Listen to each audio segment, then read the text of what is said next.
Raisel's Riddle by Erica Silverman. Once upon a time, in a village in Poland, there lived an orphan girl named Raisel. She was raised by her grandfather, a poor scholar who studied day and night.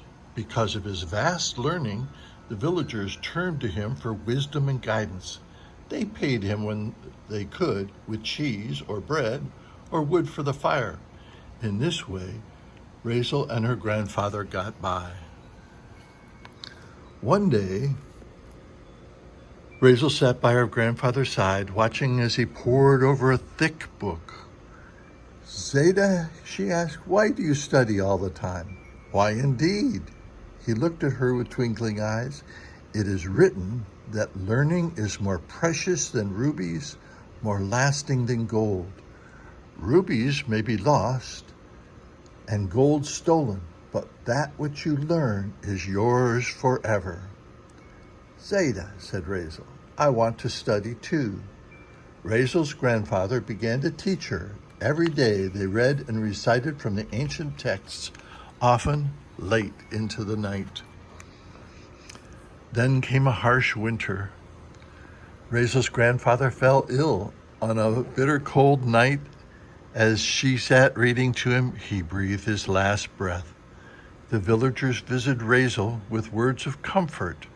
They brought what little food they could spare, but Raisel did not want to become a burden to them. As the snow began to melt, she set out to seek work. Wearing a tattered shawl, she followed a dirt path through forest and field until at last she reached the gates of the city. She made her way through crooked, narrow streets. She stopped at every house to ask for work. Again and again she was turned away. Beyond the synagogue, Raisel entered a courtyard and knocked on a door. A woman in an apron opened it. "The poorhouse is down the street," the woman said gruffly. "I'm seeking work," Raisel explained. "I can cook and clean." The woman turned up her nose. "This is a fine home of a most distinguished Rebbe. I am his cook, the best in all of Poland, and I manage the household too." At that moment, the Rebbe came to the door. "Please," Raisel begged, "I am strong and capable. For a place to sleep and some bread, I will work very hard." The Rebbe turned to the cook. "Surely you could use some help." Scowling, the cook led Raisel to the kitchen. "You might be capable, rag girl, but that doesn't mean you can push your way into my home and steal my job." She pointed to a large washtub. "Fill it to the top and be quick." Rachel hurried back and forth, hauling bucket after bucket from the well to the washtub until it was finally full. "Not fast enough," the cook kicked it over. "Do it again." Later that night, the cook showed Raisel to a bed of straw behind the oven. Early the next morning, she shook Raisel from her sleep. "Scrub the hearth until it sparkles," she ordered. And so the days passed from sunup to sundown. Rachel held her tongue. She hid her tears and did as she was told. As the holiday of Purim drew near, Raisel worked harder than ever. There were costumes to make ready, a feast to prepare. On Purim morning, Raisel walked across the courtyard struggling with a heavy bundle of wood. She bumped into someone, logs fell, and quickly she bent down to pick them up. "I'm so sorry," said a kind voice. "Silly of me to read and walk at the same time." Raisel looked up. It was the Rebbe's son. He helped her gather the wood and carry it to the kitchen. Then he walked on, his nose back in his book. The cook's eyes blazed. "I saw you talking sweetly to the Rebbe's son, trying to win favor in the household. From now on, keep to yourself, or things will go badly for you." That afternoon, guests dressed in the Purim costumes and sat down to a fine feast of beet soup and roast duck, potato pancakes, and noodle pudding. Raisel cleared the table, listening to the young women entertain the Rebbe's son with riddles. "What has a face but no mouth?" asked one. "A clock," said the Rebbe's son. "I have a good riddle," said another. Raisel lingered, wanting to hear more. The Rebbe's son saw her. Do you have a riddle too? He smiled. The cook pushed Raisel into the kitchen. If you cannot stay out of sight, she warned, I will lock you in the pantry. After dinner, the rabbi and his guests climbed in the horse-drawn wagons and rode off to see the Purim play. Raisel sighed. I wish I could go too. Is your costume of rags? The cook sneered.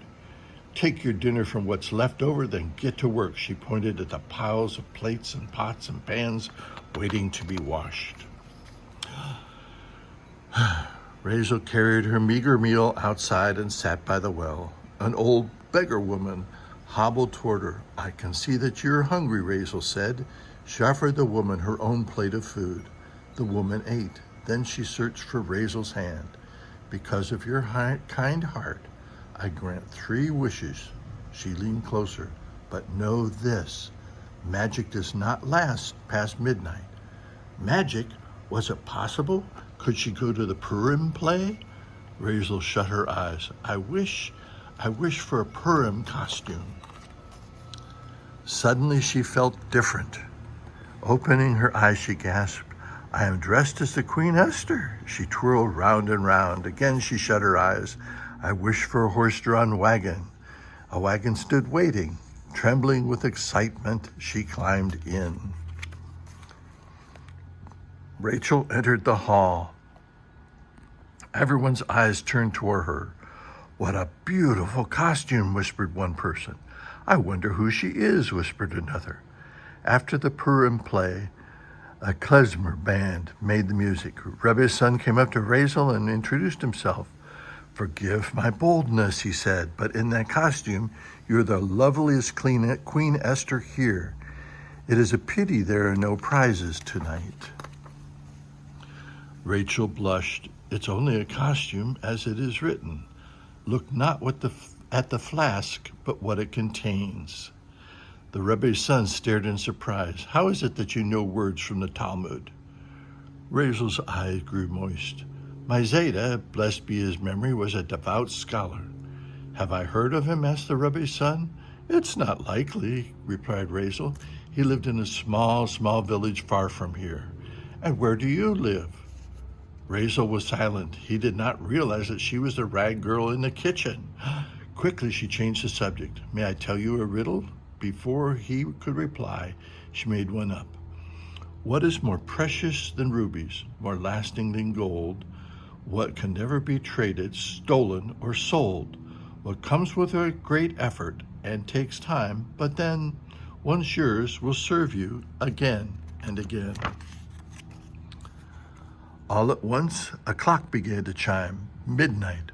Bong, bong. I must go. Raisel raced across the hall. Wait, called the Rebbe's son. Bong, bong. She ran through the doors. Bong. She climbed into the wagon. Bong. She grabbed the reins. The horse took off. Bong, bong. The wagon clattered down cobblestone streets.